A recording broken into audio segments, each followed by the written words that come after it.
This is Michelle, and you're listening to Words with Michelle, the podcast, a show where I sit down and have conversations with influencers on a range of topics, anything from natural hair, employment, discrimination, food, relationships, and everything in between. So sit back, relax, and enjoy. If you want to send me an email, hit me up at michelle@wordsmichelle.com.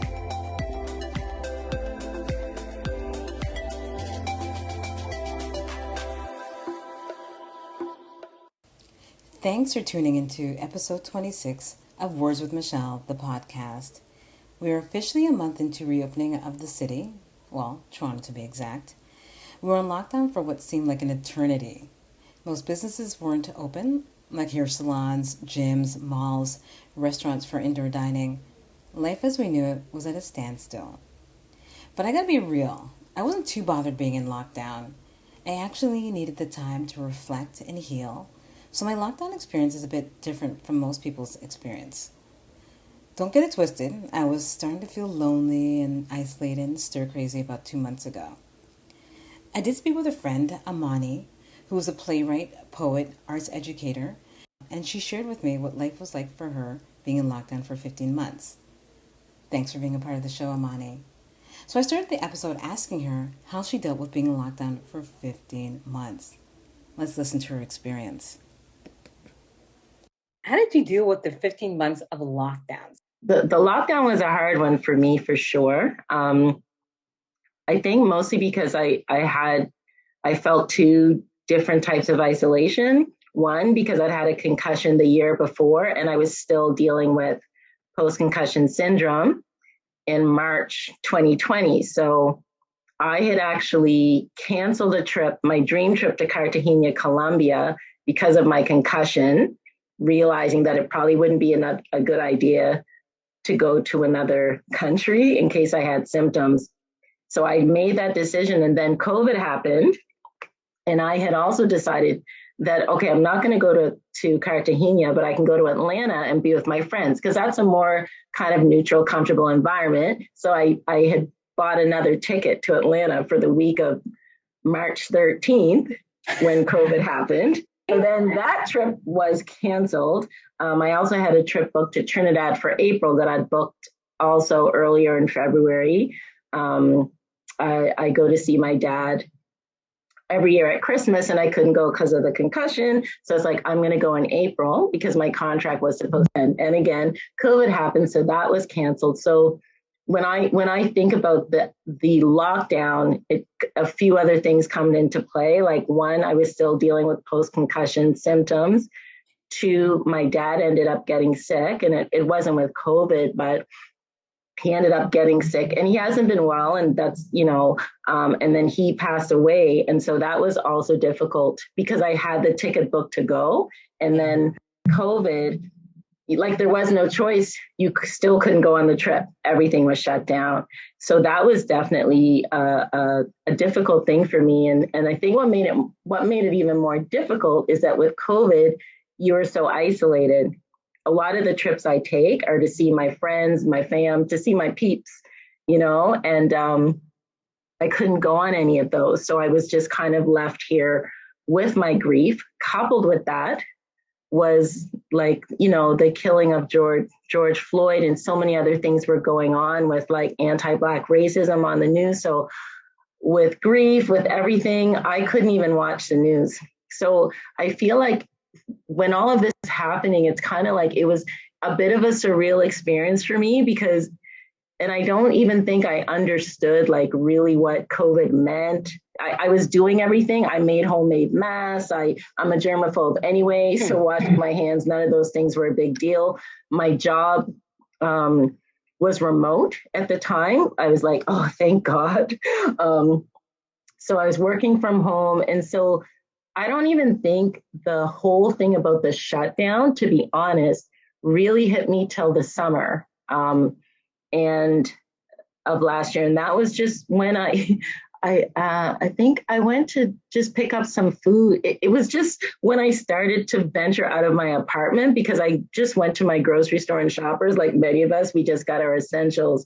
But then when I kind of went out in the world, the first time I went, things were still pretty empty. But the second time by August, we had a period of time where they opened things up and people could take, I think, the ferry over to Center Island. And I went for a walk that day with my good friend Shelly. My universe is like a couple blocks, pretty contained, don't really see people. And I just remember that day, I was like, huh? Because it looked like nothing changed for anyone else. Like I remember down by where people take the ferry, all these families were lined up. And I think then it was kind of the realization of how isolated I had been, because I pretty much had been inside like from April, just only going to Metro and Shoppers. And this is my first time venturing kind of beyond my little neighborhood and going for the walk. And so for me, I was just shocked at how many people there were. And I had about 3 or 4 walks like in August with my friends that I had not seen the whole time. And so each walk would kind of, I was definitely like freaked out by things because I was so isolated. And then on the news, it's all about COVID and what you have to do. So I can remember going just in my neighborhood and all the guys were playing basketball on the basketball court. And I was like standing there, you know what I mean? Like, oh my goodness, like, don't they see the numbers are rising? I was just like standing there, like, I wanted to yell, you guys, separate. You're not social distance. Like, I literally had like all these like thoughts that day.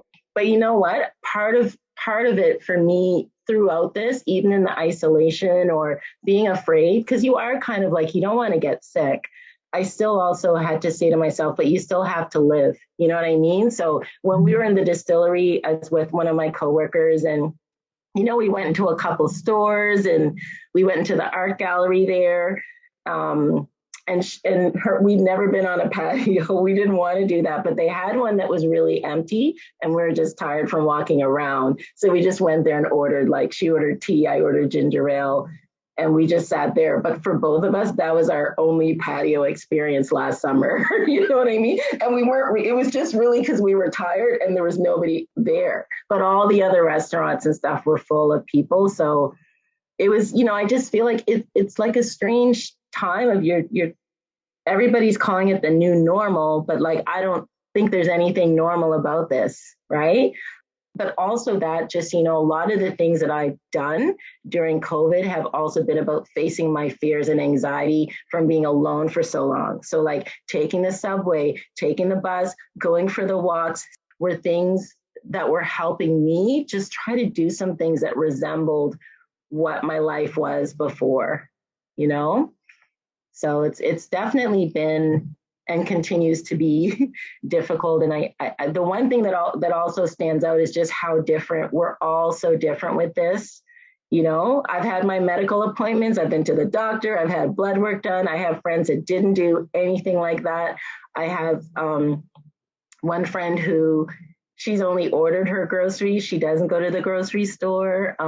So it's really been interesting too, the variations of what people's lives have been during COVID as well as mine. So I've made it through some difficult things. And for me, that's kind of the thing is like trying to deal with being on my own, trying to figure out how to survive during this time, being by myself, you know, talking to friends, checking in with my family in Trinidad on Facebook. I never used to do that, the video thing. I just started doing that a couple months ago, you know, but so now we're officially open as much as we can be, right? Like, I mean, there's still limits and like places where are there?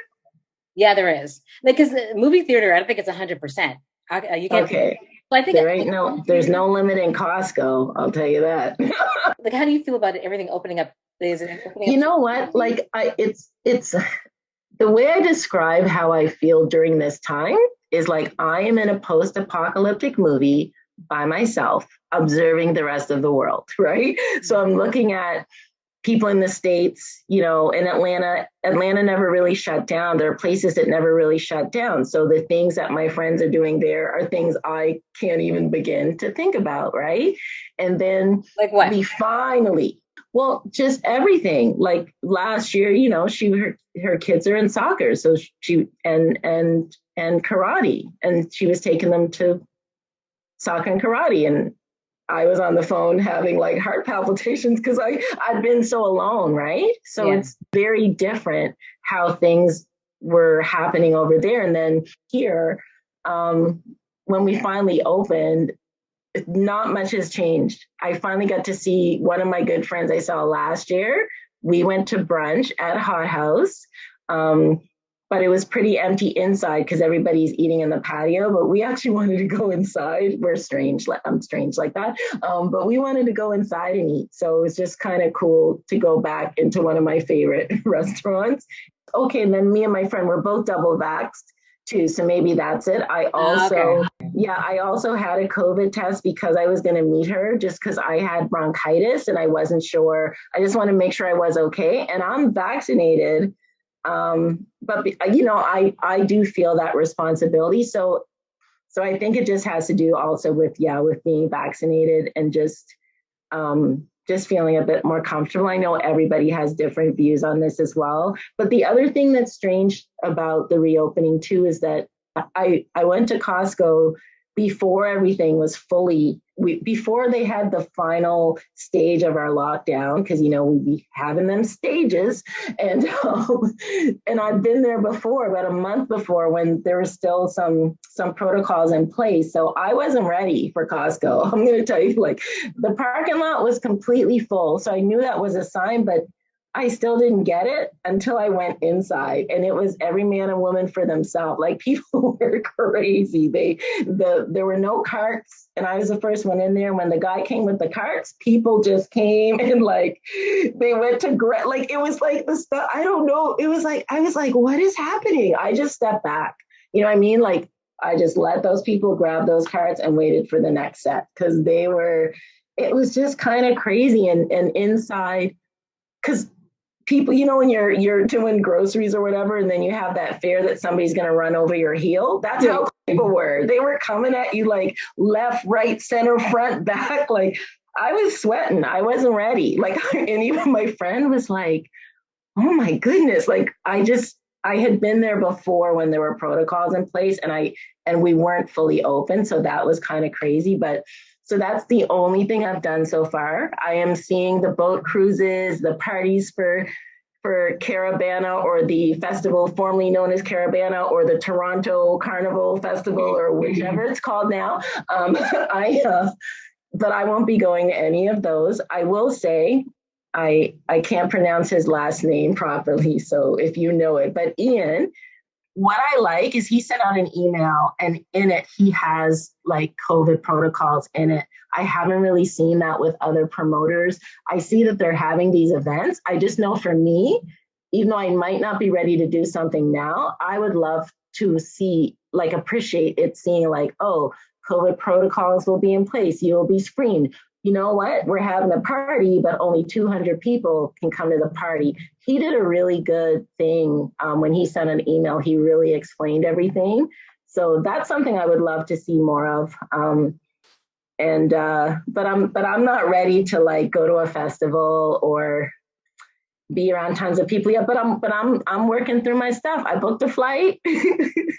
I did book a flight. But it took within Canada because I didn't want to go through the whole. Well, now that I've had the test, I know what it is, so I faced that fear. But I didn't want to do that. Then you have to pay money. I don't know if people realize that to get the test to travel, you have to pay for that test on either end. So if you're going to a country that requires it, that test that you take, you have to get. I looked all this up the other week, right? You have to get it. I can't remember how much it is here. I know the one in the States I was looking at was like $200 US, right? So you're adding that to your ticket. You're adding whatever the Canadian charge is, and then you're adding the American or the European country, wherever you go, you're adding that to your ticket. I don't think I realized that before. I was just like, I'm vaccinated, I can travel. I knew I just have to go somewhere to see my friends because like I said, I've just been too isolated. So I am glad things are more open. I am glad I can just go to Staples and get my print cartridges. I don't really like the online thing, so I'm glad for that. But I'm not going to be, I won't be at a party yet. I won't be, maybe an event. I think maybe an event in time, like an outdoor event. Afro, all those festivals we had. Um, I would probably go to something smaller, like mini Afro Fest, Yeah. mini Caravana. Yeah, so I'll go to like a micro event, I think, in time, but I'm still working through it. And even for my job, I have to go in next week, a couple days, because I'm working on an exhibit. And but there, it's very much like only so many people are allowed in the building. It's a whole thing, and we have to wear like the NC, like the special mask and stuff if we're gonna be within 6 feet of another person. Um, so it's just all these things. I work mentally, like I do work on kind of like preparing myself, like working through whatever anxiety I have with anything to like do just so I can live more. And some people have lived the whole time. You know what I mean? They're like, girl, but for me, like I'm fine with what I've done, how I've done it, and just working through getting more comfortable, right? My experience with lockdown was similar to Amani's, but not exactly the same. So I understand how it was a huge adjustment to go from being isolated in lockdown and then being around tons of people. It could be overwhelming. So thanks so much for sharing your truth, Amani. And thank you for joining me for another episode of Words with Michelle, the podcast. If you enjoy the podcast, I'd love for you to subscribe, rate, and give a review on Apple Podcast. If you have feedback on today's episode, email me at michelle@wordswithmichelle.com. I'd love to hear from you. So thanks for listening, and until next time, bye.